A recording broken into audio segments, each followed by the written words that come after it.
Halo adik-adik semua, kali ini kakak akan bercerita tentang salah satu orang kudus dalam gereja Katolik. Namanya adalah Santa Caterina Fieschi. Santa Caterina berasal dari sebuah keluarga bangsawan Italia yang sangat kaya raya. Ayahnya bernama Jacopo Fieschi, Raja Muda Naples, Italia, dan ibunya bernama Francesco di Negri. Ia adalah anak bungsu dari 5 bersaudara. Ia sangat cantik dan tegas dalam pendirian. Ia seorang yang saleh, rajin berdoa, dan sangat taat terhadap iman. Pada usia 13 tahun, ia membulatkan niatnya untuk masuk ke biara, karena sejak kecil dia sudah berniat untuk masuk dalam tarekat religius. Tetapi karena usianya masih sangat belia, maka ia tidak diterima. 3 tahun kemudian, ia dijodohkan untuk menikah dengan seorang bangsawan muda dari Genoa bernama Giuliano Adorno. Awal pernikahan mereka tidak bahagia. Caterina selalu merasa tersiksa karena suaminya sangat kejam. Selain kejam, suaminya pun acuh tak acuh dan tidak harus menanggung penderitaan batin yang luar biasa karena sikap suaminya. Ia menjadi acuh tak acuh terhadap iman dan mengalami depresi. Ia stres, shock terhadap sikap suaminya. Secara ekonomi, mereka sangat berkecukupan, tidak kekurangan apapun. Namun, secara iman, Caterina selalu merasa kekurangan.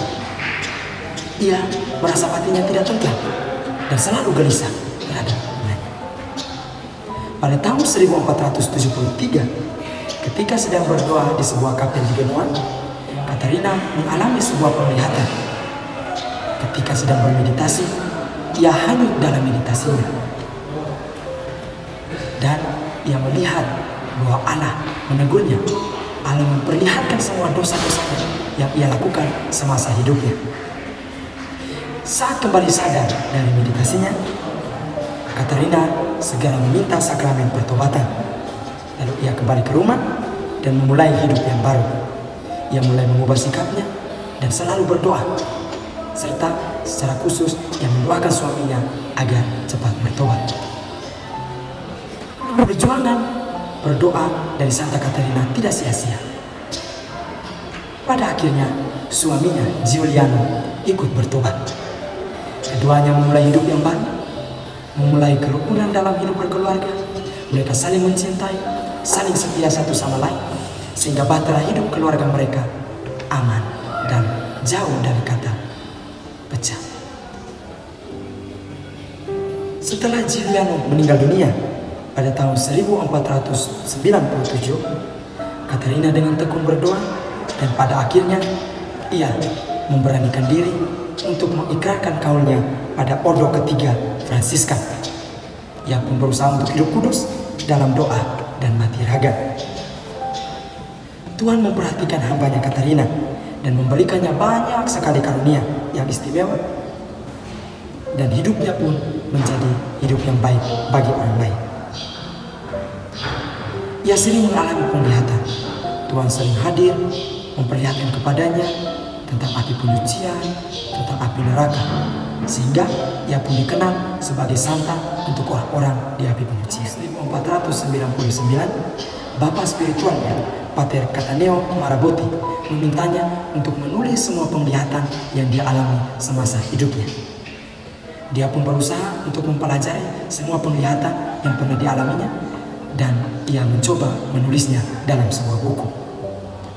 Tulisan-tulisannya itu kemudian diteruskan ke Vatikan dan diterima, sehingga hal itu menjadi inspirasi bagi orang kudus lainnya seperti Santo Robertus Bellarminus dan Santo Franciscus de Sales.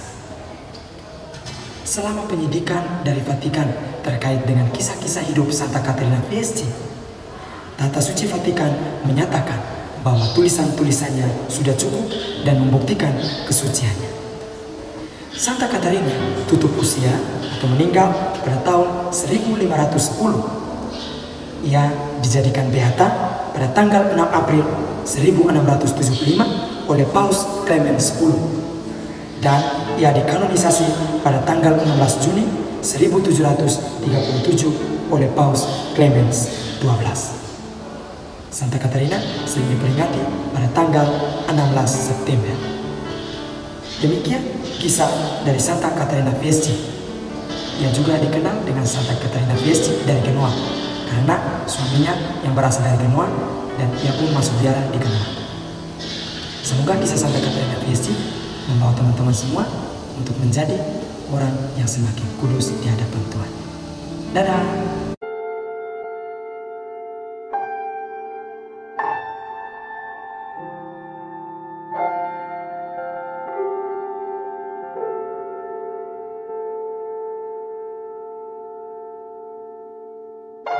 Tetaplah setia dalam iman sampai akhir, dan Tuhan akan memberimu mahkota kehidupan. Kutipan Paus Fransiskus.